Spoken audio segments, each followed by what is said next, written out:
지금 이 시간 가장 따끈따끈한 시사 이슈를 가장 쉽고 흥미롭게 소개해드립니다. 정상근 기자와 함께하는 정상근의 정상근무 이상무. 안녕하십니까? 네, 안녕하십니까? 오늘은 그 감미로운 우리 기자님의 목소리로 라디오 청취율 조사 홍보하는 그게 안 나가서 너무 아쉬워요. 네. 너무 기쁘네요.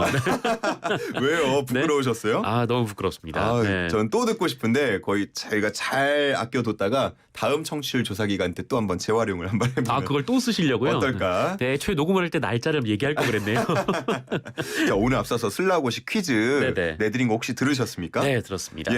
1960년 학생과 시민이 중심 세력이 되어서 일으킨 반독재 민주주의 운동이고요.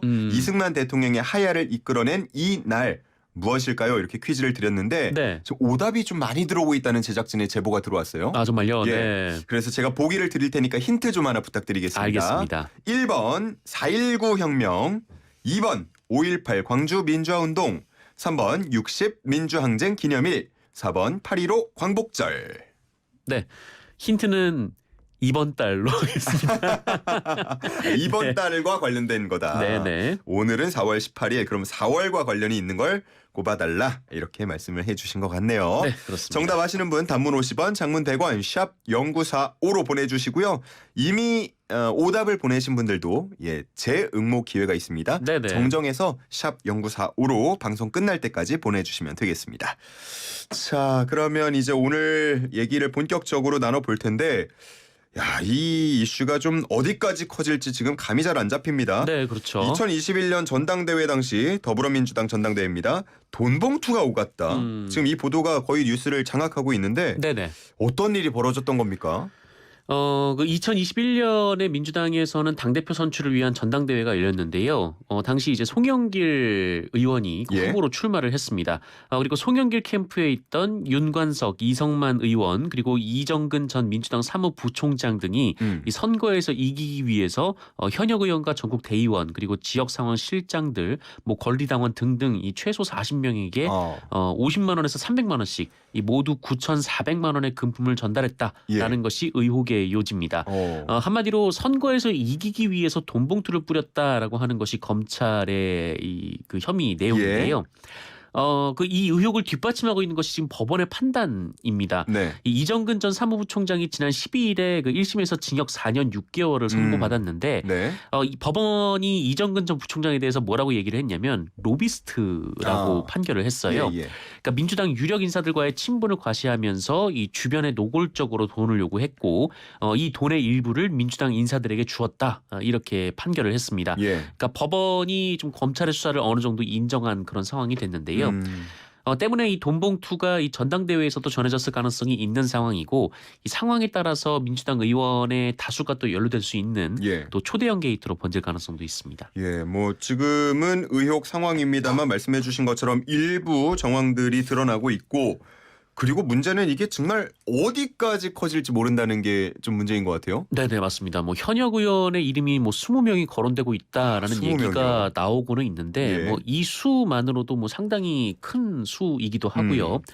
게다가 지금 구체적인 이름이 나오지 않고 있기 때문에 지금 거론되는 사람들은 있거든요. 그래서 지금 굉장히 지금으로서 민주당으로서는 좀 앞이 안 보이는 그런 상황일 것 같습니다. 처음에는 이 의혹이 불거졌을 때 정치 검찰이다 혹은 시점을 총선을 앞두고 좀 기획된 거 아니냐 이런 얘기가 나오는가 싶더니 금세 이재명 대표가 사과를 했고요. 분위기가 좀 바뀌는 것 같습니다. 네, 말씀하신 대로 지난 12일에 이제 검찰이 윤관석 의원과 이성만 의원의 사무실을 압수수색을 했었거든요. 그때 이제 민주당은 일단 공식 대응은 삼가는 분위기였습니다만 이 언론과 인터뷰를 했던 당 지도부 인사들의 얘기를 보면 좀 검찰의 기획 수사 정황을 좀 의심하는 분위기가 있었습니다. 이재명 대표도 관련 질문을 받았었는데 그때 이 건에 대해서는 얘기하지 않았지만 이 자신에 대한 수사 얘기를 하면서 검찰의 이제 최근 수사는 문제가 많다 이런 얘기를 한 적도 있었는데요. 그런데 이 압수수색이 벌어진 지 닷새 만인 어제 이 최고위원회에 앞서서 이재명 대표가 국민 여러분께 심려를 끼쳐드렸다라면서 또 일어나서 고개를 숙여서 사과를 했습니다. 예. 그러면서 이제 프랑스에 체류 중인 송영길 전 대표에게 조기 귀국을 요청했고 또 재발 방지 대책도 마련하겠다 이렇게 약속을 했고요. 예. 이 처음에 이 논란이 불거졌을 때 이제 자치조사 얘기가 있었는데 이재명 대표는 이 검찰을 향해서 이 정치적 고려가 배제된 신속하고 공정한 수사를 요청한다라며 사실상 검찰 수사에 맡기겠다라는 입장을 밝혔습니다. 예. 아무래도 뭐 분위기가 심각하게 흘러가니까 이렇게 입장을 다소 바꾼 것 같고요. 네네. 자, 그러면은 송영길 전 대표의 행보가 가장 주목되는데요. 네. 어떻습니까? 일단 여러 언론과 뭐 전화 통화로 인터뷰를 한 것 같은데요. 뭐 일단 관련 의혹을 부인한 상황입니다. 부인했다. 네, 본인과 상관없는 일 이렇게 얘기를 했고요. 예. 이번 주 후반이나 다음 주 초에 파리에서 기자회견을 하겠다라는 입장을 밝혔습니다. 22일, 그러니까 이번 주 토요일이 될 것이다. 뭐 이런 보도가 나왔는데요. 예. 하지만 지금 해명이 좀 쉽지 않을 것으로 보입니다. 지금 그 민주당이 입장이 좀 바뀐 것도 지금 녹취록이 계속 보도가 되고 있기 때문이거든요. 조금씩 나오더라고요, 하나씩. 네, 물론 이 녹취 전문이 공개가 되지 않아서 뭐 정확한 맥락을 분명하게 확인하기는 좀 어려운 상황이고 또 지금 일부분만 지금 언론을 통해서 공개가 되고 있는 상황인데 어쨌든 이 송영길 대표에 대해서도 이 송영길 대표가 이제 돈을 많이 썼냐고 물어봤다. 뭐 이런 녹취록이 또 나오기도 했거든요. 물론 이제 돈을 썼다는 것이 뭐 돈봉투가 아니라 뭐 이제 뭐 선거 자금을 얘기하는 걸 수도 있을 텐데 어쨌든 여러 녹취가 나오고 있는 상황에서 좀 송영길 전 대표가 좀 선을 긋는다고 하더라도 좀 여론에 좀 어떤 영향을 미칠지는 좀 제한적일 것 같습니다. 22일 파리에서 기자회견을 하게 될 텐데 어쨌든 귀국해서 무언가 좀 더 적극적으로 이야기를 하지 않는 한 이 내용만 가지고는 좀 분위기가 잦아들지는 않겠죠? 네. 근데 뭐 지금 이정근 전 사무부 총장이 법원에 의해서 유죄 판결까지 받은 상황이기 때문에 이제 송영길 전 대표가 들어오면은 뭐 소환 조사는 좀 예정이 되어 있는 상황이고 더 나아가면은 이제 구속영장까지 바라볼 수도 있는 그런 상황이거든요. 쉽게 이제 귀국을 할 수 있을까 이 부분도 좀 여러 사람에서 그 관측이 좀 엇갈리는 것 같습니다. 자, 그런가 하면 이낙연 전 대표가 장인상을 마치고 오늘 또 출국을 하기도 했는데 뭐 메시지를 좀 남기고 간 것 같아요. 네, 뭐 그동안 당내 논란에 대해서 별다른 입장을 내지 않았던 이낙연 전 대표였는데요. 그 이 건에 대해서는 메시지가 나왔습니다. 친낙계 의원들과 만찬 회동을 했는데 이 자리에서 우려를 표명했다. 뭐 이런 보도가 나온 건데요. 어쨌든 뭐 당내부에서는 좀 이 사안의 폭발력이 좀 상당할 것이고 또 이재명 대표와 송영길 전 대표의 관계가 좀 부각되고 있는 상황이기 때문에 이재명 대표가 좀 체제가 흔들릴 수도 있다. 뭐 이런 보도가 좀 나오고 있는 상황입니다.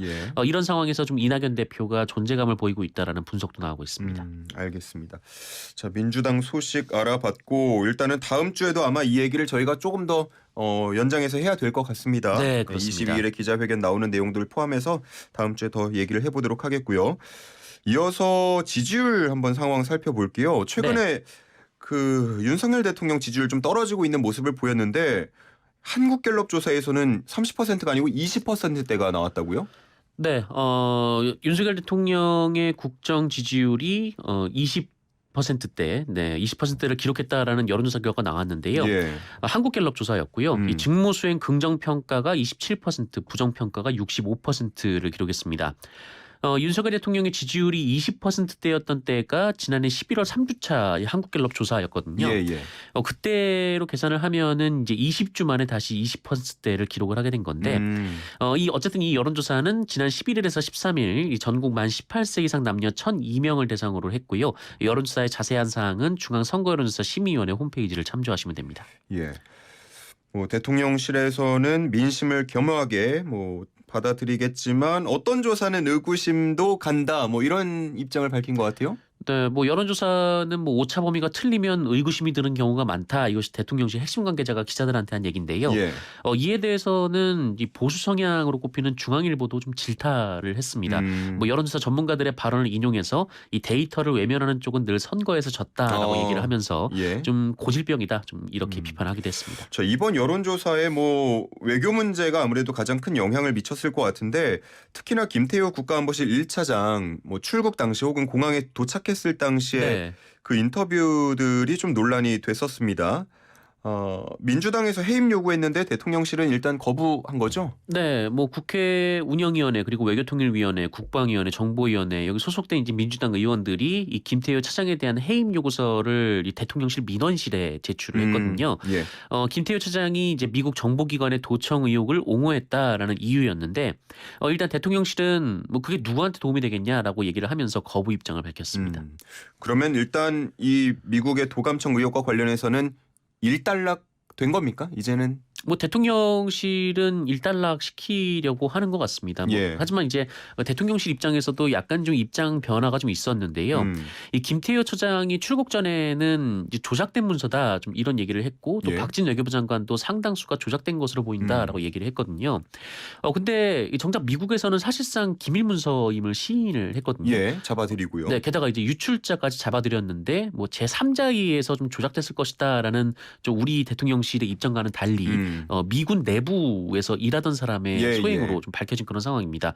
그러다 보니까 이제 대통령실에서도 좀 뭐 미국이 뭐 악의를 가지고 한 건 아닐 거다. 뭐 미국이 뭐 이런 실무 협상 과정에서 여러 차례 좀 사과를 하고 유감 표명을 했다. 이렇게 입장을 좀 바꾼 것 같습니다. 얼마 전에 그 동아일보 기사 보니까 여야 대통령실 모두가 문제다라고 지적하는 그런 내용도 있던데. 지금 그중에 두 가지를 살펴봤고요. 국민의힘도 좀 여전히 시끌시끌합니다. 특히나 전광훈 목사 관련해서 공천권 폐지 요구, 당원 가입 운동을 펼치겠다 이런 기자회견을 하기도 했어요. 사실 어제 예정된 기자회견의 원래 주제는 이 국민의힘과의 뭐 결별, 뭐 전광훈 목사 단독으로 간다, 뭐 이게 제목이었거든요. 그런데 그 실제 기자회견에 앞서서 갑자기 주제가 이게 바뀌었습니다. 이 제목이 이제 국민의힘 공천권 폐지하고 후보자 경선을 하라 이렇게 제목이 바뀌었는데. 이제 전광훈 목사에게 이제 기자들이 물어봤죠. 이 기자회견 주제가 갑자기 왜 바뀐 겁니까? 이렇게 물어봤더니 전광훈 목사가 이런 얘기를 했습니다. 이제 국민의힘과의 좀 결별을 얘기를 했더니 이 국민의힘 내부의 많은 분들이 왜 홍준표 같은 사람들 때문에 우리를 버리냐? 이런 말을 했다라는 거죠. 그러면서 목사님이 도와주면 200석도 자신 있다 이렇게 얘기를 하더라. 이런 입장을 밝혔습니다. 국민의힘 의원들이 그런 얘기를 했다고 합니까? 의원들은 아닌 것 같고요. 국민의힘 분들이 이런 표현이었습니다. 그렇군요.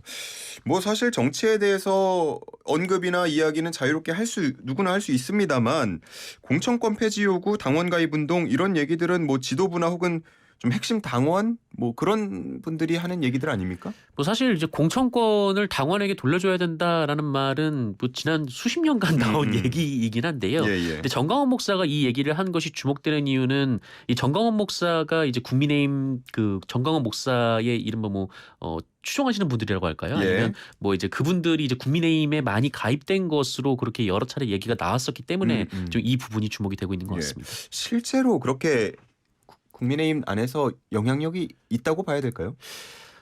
영향력이 있다라고 보시는 분들은 이번에 이제 김재원 최고위원이 당선될 때를 좀 예로 들기는 하시더라고요. 그러니까 김재원 최고위원이 좀 지지세가 약하고 좀 조직적 규모가 없다라는 평가를 받았었는데 1등으로 당선이 됐단 말이죠. 이 부분이 이제 전광훈 목사의 지원이 아니었느냐 좀 이렇게 보시는 분들이 있는데 근데 사실 뭐 이 전광훈 목사로 인해서 뭐 당원에 가입했다는 분들을 확인할 수는 없는 좀 그런 상황이긴 합니다.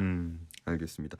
자, 그런가 하면 국민의힘 이 최고위원들의 설화 이번에 태영호 최고위원이 또 민주당을 그 사이비 종교 JMS에 비유해서 막말 논란이 터졌거든요. 뭐 보좌진의 실수였다라고 해명했는데 이거 뭐 해명이 납득이 되는 상황인가요? 어떻습니까? 이게 사실 좀 해명이 납득이 되려면 이제 태영호 최고위원이 사과를 했거든요. 이제 사과를 했는데 민주당을 향한 좀 이른바 막말 아니었습니까? 그런데 이 사과를 한 대상은 국민의힘이었거든요. 그러니까 당에 좀 누를 끼친 것 같아 죄송하다라고 사과를 했는데 사실 이 보좌진의 실수로 이런 글을 민주당을 향해서 올렸다라고 한다면 민주당을 향해 사과를 해야 되는 게 좀 상식적이죠. 자. 스스로 윤리위에 심사를 요청하겠다라는 얘기도 했는데 새 윤리위원회에서 징계안은 어떻게 논의되겠습니까? 뭐 본인이 논의를 해달라라고 했고 또 이제 새로 윤리위원장이 선임된 상황에서 이런 일이 불거졌기 때문에 윤리위에서는 논의가 될 것 같습니다. 근데 다만 태영호 최고위원이 스스로 좀 그 본인의 이제 실수, 그 본인 보좌진의 실수라고 얘기를 했고 예. 또 이제 스스로 이제 윤리위에 본인을 올리겠다라고 얘기를 했기 때문에 아마 개전의 정이 좀 주요하게 고려될 것 같습니다. 예. 오늘 뭐 정강훈 목사 얘기도 그렇고요. 이런 최고위원들의 계속된 설화 얘기도 그렇고 결국은 이 김기현 대표의 리더십에 대한 얘기로도 귀결이 되더라고요.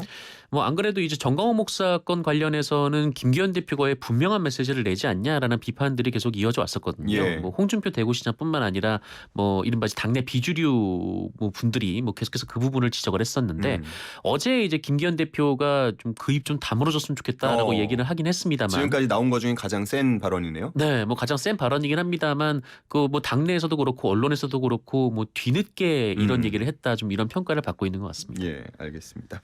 자, 다음 김건희 여사 논란도 좀 보겠습니다.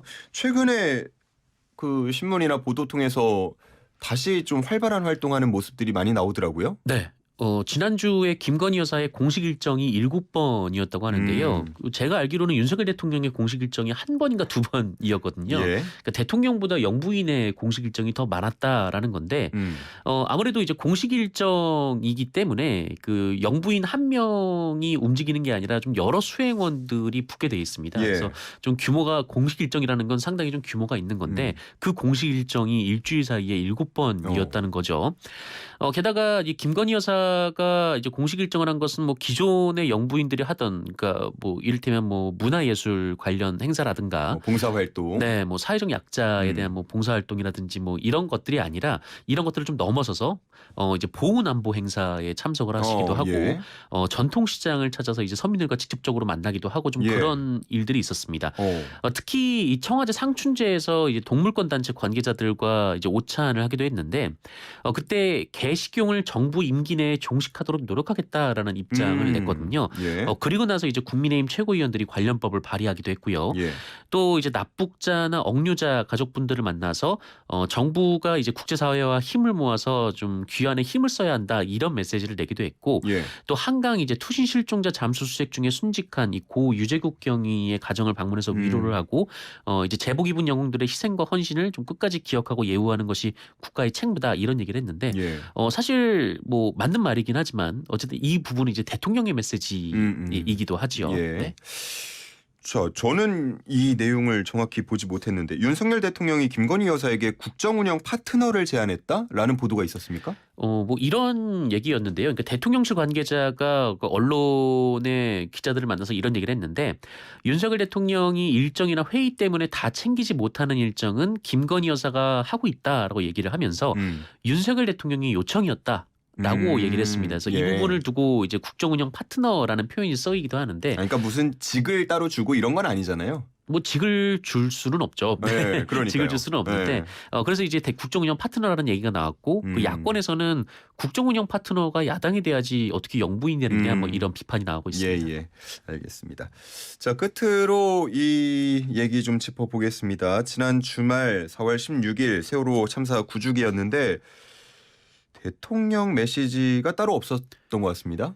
네, 윤석열 대통령이 지난해 이제 8주기 때는 이 당선인 신분으로서 좀 메시지를 냈거든요. 예. 뭐 세월호 희생자들에 대한 가장 진심 어린 추모는 대한민국을 안전하게 만드는 것이다. 뭐 이런 좀 추모 메시지를 냈는데 이번에는 별도의 메시지가 없었습니다. 예. 그래서 기자들이 이제 대통령 관계자들에게 뭐 메시지가 이번에는 따로 없냐 이렇게 물어봤는데 대통령실 측에서는 뭐 세월호 참사 관련돼서 뭐 세 곳에서 추모 행사가 있었고 그 중에 이제 세종시 행사에 국무총리가 참석을 해서 뭐 메시지를 냈기 때문에 별도로 추가로 메시지를 낼 건 없다라고 얘기는 했습니다만 그러니까 어쨌든 이제 세월호 이제 뭐 피해자 그 희생자 유가족분들이 그 하는 이제 기억식이 있었거든요. 근데 여기에는 뭐 교육부 장관이나 국무총리가 참석하진 않았습니다. 예, 교육부 장관도 참석하지 않았다. 자, 4.3에 이어서 제주에 이어서 세월호까지 이렇게 불참하면서 4.19 기념식 때 참석할 것인가에도 관심이 모아지는 것 같아요. 뭐 일단 윤석열 대통령은 뭐 4.19 혁명을 앞두고 김조혜 열사의 모친인 이 권찬주 여사 등 이 31분에게 이제 건국 포장을 수여했습니다. 예. 근데 다만 그 최근 그 윤석열 대통령 정부에서 지금 이승만 전 대통령에 대한 좀 뭐라고 할까요? 좀 재평가 작업이 좀 이어지고 있거든요. 예. 그러다 보니까 좀 뭐라고 할까요? 윤석열 대통령이 이번에 좀 4.19 행사에도 참석을 할 것인지 좀 이 부분은 좀 그 아직 뭐 명확하게 나온 얘기는 없는 상황입니다. 예. 저희가 뭐 보훈부와도 같이 코너를 하고 있습니다만 공과 과가 모두 다 있다. 이걸 딱 인정하는 순간부터 재평가가 이루어질 수 있다라고 하는 얘기를 하거든요. 네네. 그래서 일단 좀 참석할지 혹은 어떤 뭐 메시지 같은 것들이 나올지 좀 지켜보면 좋을 것 같습니다. 자, 오늘 내용 여기서 정리를 하도록 하겠습니다. 정상근 기자와 함께했습니다. 고맙습니다. 고맙습니다.